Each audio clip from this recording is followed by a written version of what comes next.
Pokémon has been a part of my life for as long as I can remember, and as I've said many times over, the anime was my introduction to it. I'm still watching it someplace, somewhere, at any given time, but when I think back to some of my best memories sitting on my butt watching TV, two networks come to mind. Some folks will say they first saw Pokémon on their local Fox or UPN station at 6 or 7 in the morning, but talk to any American fan who saw it in '99 or any Canadian before 2014, and they'll likely say it was the WB and YTV respectively. Being someone who saw Pokémon on both, I thought it would be fun to reminisce about how these stations made it all the more entertaining to do so. And while it's not where I got my start, I know many others first saw it on Kids WB, so that's where we'll begin. Now, the WB wasn't as widely available up north as it was in the States. I hear it was as basic as cable got down there, but the only way to see it in Canada was by satellite, even today with the CW. The times I got to watch it were few and far between, but it was always a treat to see new Pokémon episodes before my friends did. My first glimpse of the block came when I saw the WB Yourself promo on my Mewtwo Strikes Back VHS, and I loved it. I would bounce up and down to this trailer because all my favorite characters were having a blast in one place, even though I didn't quite know what for. Soon after, a friend down the street got a Rogers cable box, ergo the WB, and I went to their house one rainy Saturday. I changed the channel, I see Pokémon is on, and I was like, hey, that's the thing for my tape, this is real! Wow! I love how Pokémon was integrated into the WB alongside all the American shows. Being this weird Japanese thing, it was the new kid on the block, but was still treated like a member of the family. Dare I say it got extra special treatment. It also kinda killed off some of Warner's own shows, but they were happy to have it on board, because it made them a lot for cheap, but I digress. In the Kids WB overworld, as I like to call it, you could see Pokémon Stadium right beside the studio lot in the water tower. Like they just added that to the grounds, and it's as cool to see now as it was back then. It would have me thinking stuff like, you know, I bet the Warner siblings get to see some pretty cool Pokémon battles after messing around on the lot, shooting the breeze with Bugs Bunny or something. I also can't talk about Kids WB without bringing up their way of doing promos. Though the animation in them looked cheap in that they took existing footage and dubbed over it, it's charming to see all these characters interact with one another. And they usually got the actual voices of the characters, so there was genuinity to it too, especially in Pokemon's case. Thanks to those promos, we got gems like the Joker and Ash playing poker, Ash watching a Harley Quinn Mercy Graves cat fight, thinking it was a Pokemon battle, and Sylvester singing the Pokemon theme song, to name only a few. I want to be the very best, like no one ever would. My hamster can sing better. To catch them is my real test. To train them is my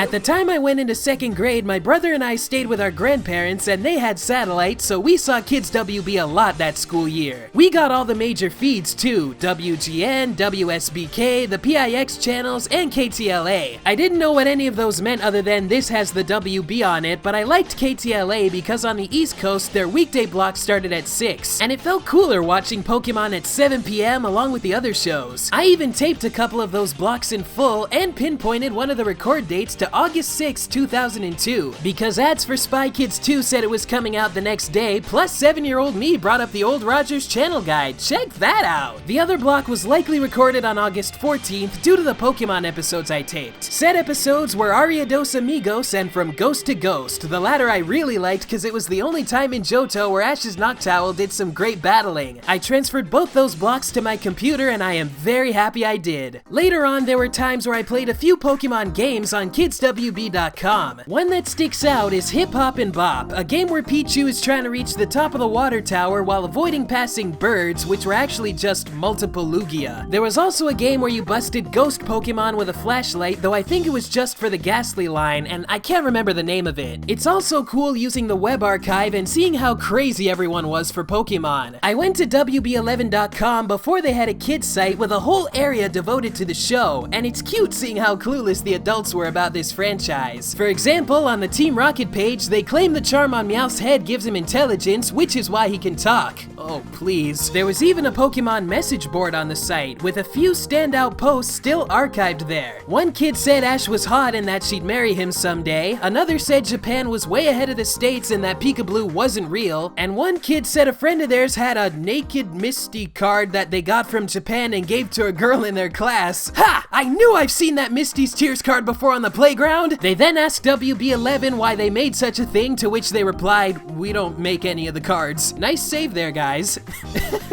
Now, as we reach the end of Pokemon's time on the WB, let's go over a little special called Mastermind of the Mirage Pokemon. I saw this the day of its premiere at my dad's house. I swear the universe was speaking to me because this was not planned. It was hyped up all morning as this one-of-a-kind event, and on Saturday, April 29th, 2006 at 10 a.m., I was shocked hearing all the character voices I had known since day one, without warning, changed. You know the story. This was when 4 kids lost the rights to the show, and Pokemon USA used the special as a testing ground for the new dub. If they somehow thought that kids wouldn't be able to tell the difference, they were sadly mistaken. I was 10 years old and I knew something was off. It was so much of a shock, it sparked my interest in voice acting. I had to find out what the heck was going on, but that's a whole nother story. Sorry. After that, the old dub got through its last few episodes and Pokemon left the WB by the fall. The WB itself dissolved not long after, with Kids WB sticking around for a little under 2 years. It's sad seeing one of your favorite shows get changed up so abruptly and you have no idea why, but that said, Pokemon had a great run on the WB from start to finish. There's a reason why it was #1 6 years straight, and something about seeing the Warner Brothers logo and connecting it to Pokemon and realizing that this is indeed a real pairing really makes me feel comfortable. The studio that brought us Looney Tunes and Animaniacs also had a part in the big Pokemon boom that led to its success in the West. But of course, they didn't do it alone. They had a little bit of help.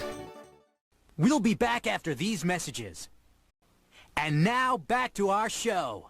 Alright, buckle up my Canadian brethren, it's time to talk about good old YTV. Way back when, YTV was a very diverse network, airing stuff from SpongeBob and Samurai Jack to Gundam and Ghost in the Shell. But one of their big hitters was always Pokemon. From 1998 to 2014, they treated it well, and fans were treated well, with contests, marathons, movie premieres, the whole shebang. Early on, YTV went about the Pokemon craze in ways that I haven't seen anywhere else. It was an instant hit in our after-school block, The Zone, back when it was hosted by Pat and Jenny. Like the WB, they'd show new episodes Monday through Friday, but they had a rule of not airing new stuff until there was enough to show in a week, usually when the States were well ahead of us. And when the well ran dry, they wouldn't sugarcoat it and they would tell you why there weren't new episodes, like in this segment right here. This is what's going on.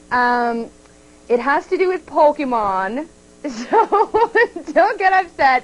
Just listen, okay? What happened is, because here at YTV we run Pokemon 5 days a week, we go through the episodes really, really quickly, and it seems as though the translators can't keep up, because as you probably already know, we get the episodes in from Japan, and then we have to translate it from Japanese into English, and none of the new episodes have been translated yet. So they are coming, they're definitely coming, we just have to get them put into English from Japanese, because if we put them on in Japanese, you wouldn't be able to understand them. Well, maybe some of you would, but some of you definitely wouldn't. I know I wouldn't. Let me just say, it is great seeing them be so honest with their audience, talking to you as if you're a friend of theirs. These guys also played a game called Who Wants to Be a Pokemon Master, and even did an interview with 4Kids' Norman J. Grossfeld for the first Pokemon movie, asking some straight-up ridiculous questions. Now, with Mewtwo being genetically engineered, what kind of dietary restrictions did he have, if any? The secret stuff that was inside the tube during the movie is something I can't reveal what made that liquid. Strangely enough, we kept him on a diet of Coke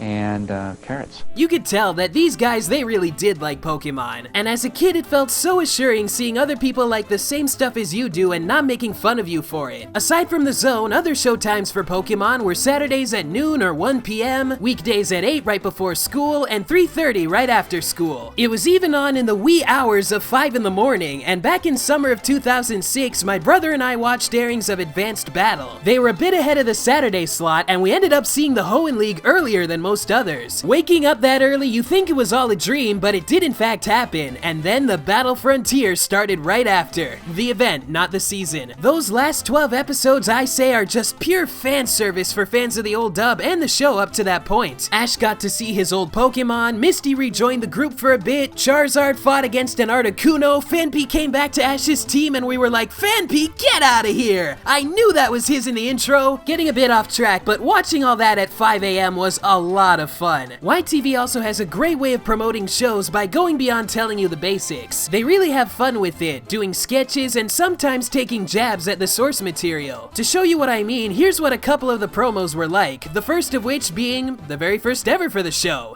Did you know in the early days, Pikachu couldn't remember his lines? Learn your lines! What's his name? Say Pikachu. Pikachu!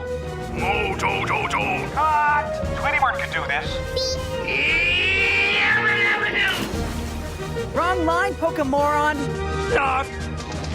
He also hates hugs. And anyone remember the one where they referenced that volcano in Iceland erupting back in 2010? What's big, dangerous, cool to look at isn't an erupting volcano from Iceland but still has lots of ash? Is that what I think it is? It's Pokemon! Yeah, I know. Oh. Who even thinks about doing that? They also had an event called Pokemon Saturdays that started April 14th, 2007. It's how they premiered the Battle Frontier season, which I'm sure surprised everyone who didn't know the voice swap. I guess this was their way of easing them into it. The promo for it had the YTV voice guy doing a rap number, and it stuck with me since it first aired. It went, when I say Saturdays, you say Pokemon. Saturdays, Pokemon. Saturdays, Pokemon. When I say April, you say Pokemon. April, Pokemon. April, Pokemon. And when I say each Saturday in April, you get 2 brand new Pokemon episodes plus a feature-length Pokemon movie topped off by the Canadian premiere of Pokemon 7, Destiny Deoxys on Saturday, April 28th, you say? And then it's silent, and then Plusle and Mina make some noises, and then he goes, aw, close enough. Rock on, freaky bunnies. Around the same time, YTV's Whoa magazine had a spotlight on Pokemon in its spring issue, going over some historic moments and featuring a Treasure of the Sea contest. I remember another contest where the grand prize was 5 DS's with 5 copies of Pokemon Diamond and Pokemon Pearl. What a steal that would have been, eh? Pokemon also has quite the interesting airing history up here. Some episodes that were banned in the States aired as is in Canada, namely Tentacool and Tentacruel, Holiday Hijinks, and the Tower of Terror. And like I said earlier, we never kept all that consistent with scheduling, but it got crazy come Diamond and Pearl. And thankfully, Bulbapedia and some Cerebi forums had all this covered for me. While Battle Frontier was still running, they aired DP episodes on Saturdays in September 07, with a 3:30 weekday slot added in April 08 for reruns. When the weekday slot got to the most recent episode, rather than restart the season, they instead aired new episodes. I remember the first being Weasel Your Way Out of This, and after that we got 5 new episodes per week. Then when the season finale aired, we went back into reruns cause we ran out of stuff to show. Later on November 7th, Battle Dimension came out of nowhere for 3 weeks, but the schedule was being weird, swapping out reruns of DP and Battle Frontier at the same time. But March 2nd, 2009 is when Battle Dimension aired regularly. Its season finale aired on June 3rd, but we didn't get to Galactic Battles until October 10th. When that premiered, they also aired the DP Mystery Dungeon specials, the second one being 1 day shy of the US airing. I actually have those specials recorded on tape too. Then they only aired Galactic Battles on Saturdays, then switched back to 6 days a week, and by the time we got to that season finale, we closed the US-Canada air date gap by just 3 days. Cartoon Network aired it May 15th, YTV on May 18th. Pretty cool, but we paid the price by not getting Sinnoh League victors till November 6th, and we wrapped that up by March. Oh, but it didn't stop there. On Saturday, March 12th, 2011, YTV aired the Zoroark movie, and the kicker was that they had no promotion for it. I remember it well. My brother and I were watching a Pokemon marathon as you do, then at 2 p.m. a Pokemon movie starts up, and surprise, it's the brand new one. I'm glad we had nothing better to do or we would have missed it, but hey, unlike CN, we aired it completely uncut, so I guess it all got balanced out. Also worth mentioning, we aired the Keldeo movie the same day as Cartoon Network did. Only time that's ever happened too. For as crazy as scheduling got, one thing you could count on was Pokemon being on at some point in the day if it wasn't Sunday, and it was like that for a good 16 years. But 2014 marked a point where Pokemon just didn't fit YTV's programming anymore, being more focused on sitcoms than anime.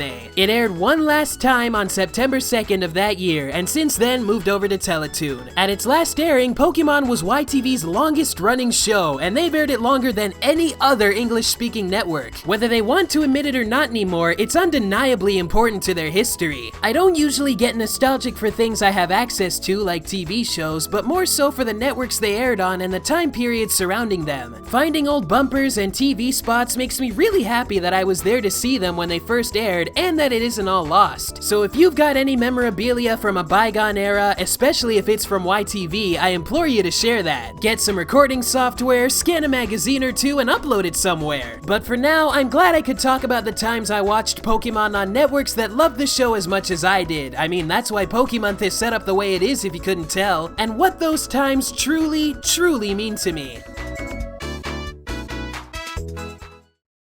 Thanks again for watching, everybody. I really hope you enjoyed what you saw. Do you have any memories of watching Pokemon on Kids WB or YTV? Feel free to share them in the comments below. Also, feel free to give this video a like, share it with a friend, subscribe, check out all my social media outlets, you know, all that good stuff. I don't know what it is, but the second Pokemonth video is always something that takes longer than anticipated. But you know, I think it always pays off in the end. So with all that said, I will see you guys next time for another, shorter installment in this month of Pokemon. Catch you later!